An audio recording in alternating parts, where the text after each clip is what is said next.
Welcome back.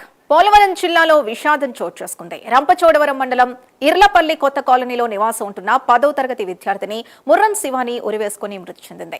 Rampachodavaram ZP ఉన్నత పాఠశాలలో 10వ తరగతి చదువుతున్న శివాని ఈ నెల 24న జరిగిన పేరెంట్ టీచర్స్ సమావేశంలో ఎంతో ఉత్సాహంగా కనిపించింది. ముఖ్యమంత్రి చంద్రబాబు నాయుడు పక్కన కూర్చొని మాట్లాడడంతో పాటు సభలో అతిథుల్ని వేదికపైకి ఆహ్వానించింది కూడా శివానినే. అలాంటి విద్యార్థిని అకస్మాత్తుగా మృతి చెందడంతో కుటుంబ సభ్యులు, ఉపాధ్యాయులు, గ్రామస్తులు తీవ్ర దిగ్భ్రాంతికి గురయ్యారు.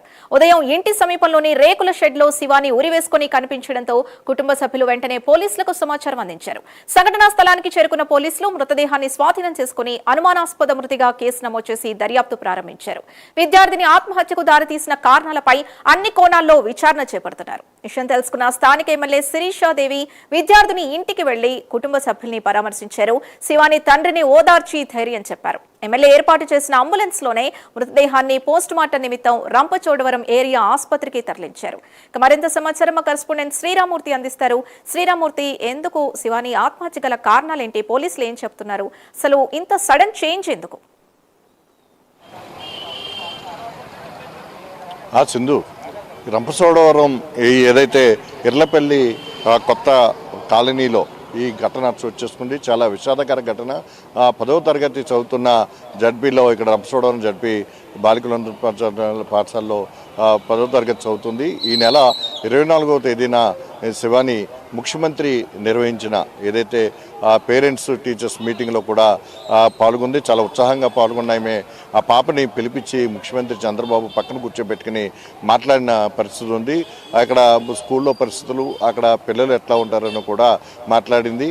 అలాగే అంతకుముందు ఆమె కొంత ప్రసంగం కూడా చేసింది సభను ఉద్దేశించి.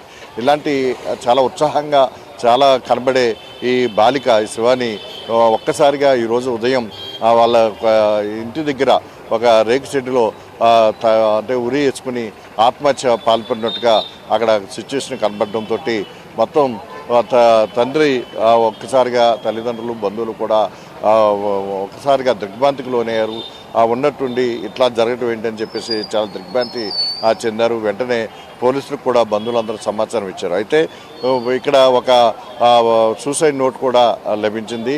తండ్రికి రాసిన లేఖలో తను బాధని, తనకి ఏదో చేయాలనుకున్నాను, చేయలేకపోతున్నాను, వెనకాల అసలు ఏదైనా కారణం ఉందా లేదా అనేది పూర్తి స్థాయిలో దర్యాప్తు చేయాలని చెప్పేసి కూడా పోలీసుల్ని ఎమ్మెల్యే శిరీష ఆదేశించారు. అయితే ఇక్కడ చూసినట్లయితే ఈ నెల 24వ తేదీన మెగా పేరెంట్స్ మీటింగ్ ఇక్కడ చాలా స్కూల్ దగ్గర పరిస్థితులు ఏంటి అనేది కూడా అడిగి తెలుసుకున్నారు. ఈ నేపథ్యంలో ఎంతో ఆనందంగా, సంతోషంగా, ఉత్సాహంగా కనిపించే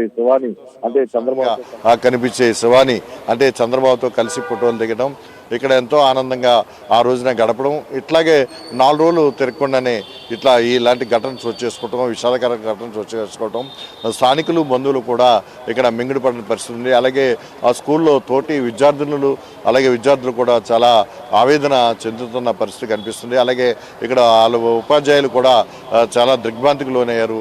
ఇప్పుడు ఈ మరణానికి సంతాప సూచకంగా సెలవు కూడా స్కూల్ ప్రకటించిన పరిస్థితి ఉంది. అయితే ఈ మొత్తం ఘటన అంతా కూడా ఏదైతే చంద్రబాబుతోటి ఫోటోలు దిగి చాలా ఆనందంగా గడిపి ఉత్సాహంగా ఉన్నాయి. ఎంతో మంచిగా చదువుతున్న ఈ పాప ఉన్నట్టుండి అంటే మానసిక స్థితితోటి ఇలా జరిగిందా, లేకపోతే కుటుంబంలో ఏదన్నా విషయమా? అయితే ఆమె రాసిన లేఖతోటి అయితే అమ్మ మీద, తండ్రి మీద కూడా చాలా ప్రేమ అని ఉందని చెప్పేసి, అలాగే అందరూ అమ్మ, నాన్న, అలాగే అమ్మమ్మ అందరూ కలిసి ఉండాలి, కుటుంబ సభ్యులందరూ కూడా ఎప్పటికైనా కలవండి అంటూ కూడా ఆ లేఖలో చివరిని పేర్కొంది. ఇలాంటి పరిస్థితులు చూస్తే ఏదో కుటుంబంలో గొడవల వల్ల అమ్మాయి కూడా కొంచెం మానసికంగా జరిగింది అనేది కూడా ఇక్కడ స్థానికులు అనుమానం వ్యక్తం చేసిన పరిస్థితి.